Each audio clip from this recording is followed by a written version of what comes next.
So the biggest question is, if you spend more money, do you get better quality? Let's have a little find out on coffeewithgpa.com. So welcome back to coffeewithgpa.com. If you're new to this channel and you really enjoy coffee and you love learning new tips, tricks and different techniques to go along with the best beans you can buy on the market, please consider liking this video and subscribing to the channel. Now this has been a really big thing that I've thought about over the last couple of years as I've tried to progress in my journey with coffee. And that's all about that simple question: are cheap beans versus expensive beans any different? Is coffee just coffee? Or do you actually get something of superior quality when you spend a few extra quid? So we've done a comparison today with two great coffees. First of all, we have our supermarket bought one, which is a Taylor's of Harrogate Lazy Sunday. And we have our more premium coffee, which is the Kickflip Espresso by Extract Coffee Roasters based in Bristol. To do a test between cheap coffee and expensive coffee could be a bit of a giveaway if you're going at the bottom end of the market and the massive end of the market. So I wanted something worthy of a comparison to the Extract coffee. That's why I went with this Taylor's one. This is what got me into coffee in the first place. Memories of the Taylor's coffee from years ago when I was growing up. So what is the main difference when you buy a supermarket coffee versus an independently roasted coffee? It can be summed up in several different things. One of the first things I notice about both of these is the roasting date. Now you don't seem to get a roasting date when you buy a supermarket coffee for the most part. Now this particular one says that it has a best before end date, which is April 2020, so we've got more than a year. It's a fair old chunk away, that one. But with the independent coffee, I can see that this was roasted on the 6th of March 2019.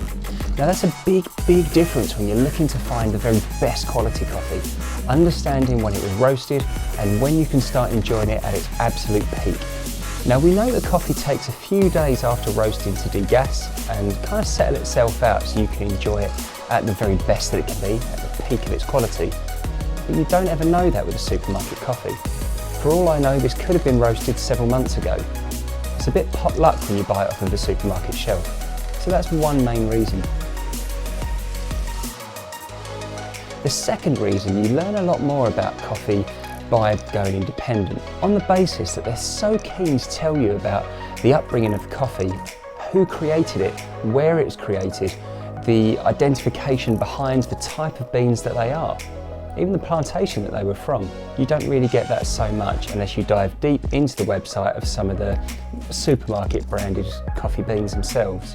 Something else just on the surface, I always tend to find that for the most part supermarket coffee are in these sort of foil type of bags, which isn't a problem, but I do prefer coffee that's been done in paper, purely because a lot of coffee roasters now are making sure that their product is sustainable, but their packaging is also recyclable for the most part.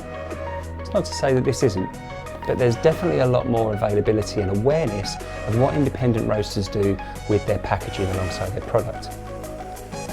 Now let's see what we actually get from the kind of smell and the fragrances of both of these coffees. Let's start with the Taylor's one. Lazy Sunday is a roast 3, so it's about a medium kind of roast coffee, fairly similar to the Kickflip Espresso.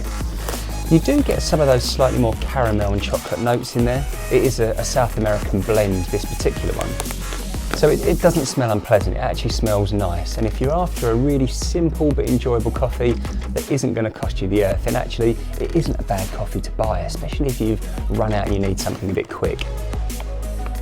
But there is something at the back of it that leads me to believe these aren't perhaps the freshest of coffee. Let's see what we get from the extract bag. Now this is a really different fragrance altogether. The particular coffee that we've got here is, it's an awesome coffee anyway. I can't say enough good things about extracts. They are one of my favourite roasters of all time. This particular Ethiopian coffee is a single origin, and the amount of charity work that goes behind this leads you to want that coffee even more. But the actual smelling notes of this are really good. There's almost a desserty type of smell. It's a little bit toffee-like, but quite citrusy at the same time, but it has a really sweet aroma. And that's a huge thing. Now, these are a medium roast as well. As the roasting process goes on, especially with super fresh beans, you get to see the different profiles released and different qualities enhanced throughout that roasting process. Now, these particular ones do have, actually even more important, the tasting notes on the front. So we could expect to taste in this apple crumble, candied fennel seed and lemon. Now the two things that really jump out at me now are that almost sugary fennel flavour, slight licoricey type of tone to it, which is awesome. And then a lemony fragrance afterwards, only quite subtle, but it's like it's a cut through type of smell on your nose there. And it's super pleasant, and it's really exciting to try this out as well and smell the difference between the two. This smells fresh and it smells fragrant. It smells hopefully like it's going to taste, which should be absolutely awesome. And then the Lazy Sunday one doesn't smell unpleasant. It smells good, but it doesn't smell super fresh. So this really comes down to a bit of a taste test. Can you tell the difference between the two?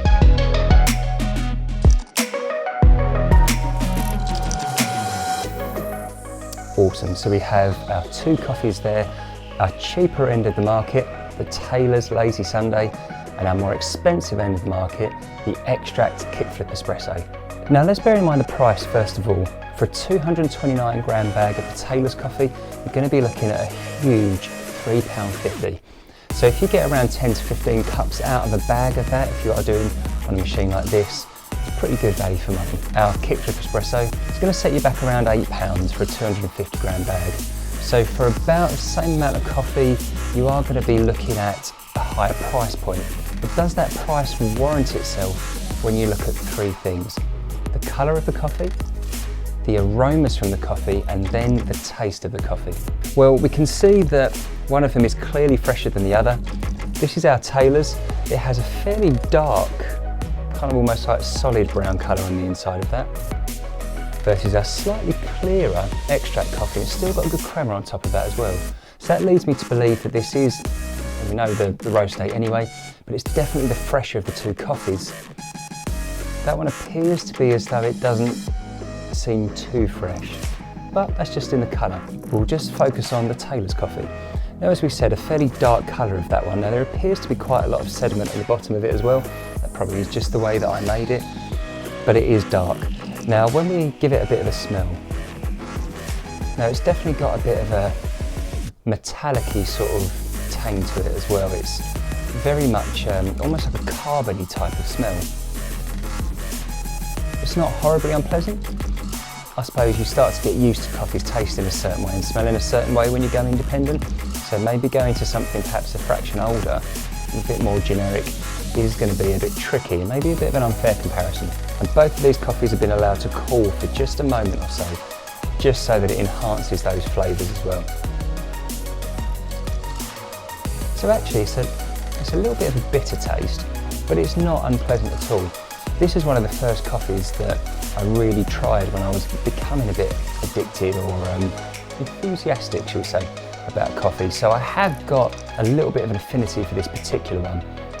But maybe my palate's changed over the years. It doesn't taste of any particular tasting notes, but it's pleasant enough. You would drink it, it'd probably be better with a bit of milk actually, but you wouldn't be too disappointed with that, to be fair. Now, as we said, it's had a much better crema on top of it anyway. That was a lot thicker when we first started out, and the colour is definitely a lot lighter. There's a bit more of a caramel type of colour to that. But it's really funny actually, as it starts to cool, the first thing that hits you in the face is an aniseedy type of flavour.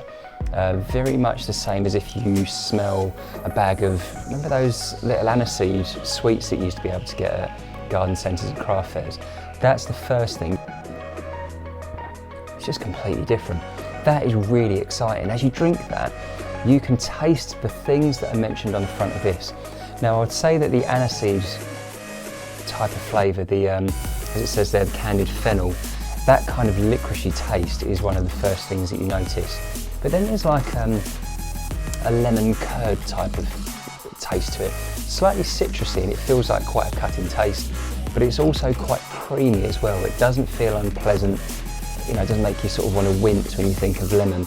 It's got a really subtle citrus creamy texture to it. It's really tasty. And that's just a standard black coffee as well. That's really when you get the absolute best from the coffee in most instances. You get to taste everything that was roasted into the bean as well. It's really, really delicious. And I think that's the biggest difference for me. When you compare a cheaper end coffee to a more higher end coffee, now that's not to say that this is the cheapest you can buy, not to say this is the most expensive you can buy. I mean, please by all means leave comments below if there's something you think that we should try, a good comparison between something maybe very cheap and very expensive. But when you're looking at the difference being around sort of £3 or £4 between a coffee that will be okay and a coffee that you'll really enjoy and will give you a huge experience when you're making coffee every day at home, that's something to bear in mind and something to consider. Certainly I'm a strong believer in the fact that coffee should be an experience, and if you are looking for something to really give you that wow factor, Extract have absolutely once again smashed it out the park with the Kickflip Espresso. But it does go to show that if you're buying a supermarket coffee or a supermarket bought coffee, you can't necessarily guarantee when it was roasted. You're going to kind of guarantee that it's going to be an okay coffee, but it's not necessarily going to change your world. But when you go independent, you do spend a bit more money, but you do get more information about how the company helps out in other areas, perhaps the way that they work with the local farmers and the farms to produce these incredible coffees. But also you get that experience that's super important. For the sake of a few pounds, I know exactly which direction I would go in every time. So I hope this video has been useful. I hope you get to try some of these experiments yourself. Definitely try this Kickflip Espresso while it's available, extractcoffee.co.uk. Go and grab yourself a bag right now. Thanks for watching the video. See you soon. Take care.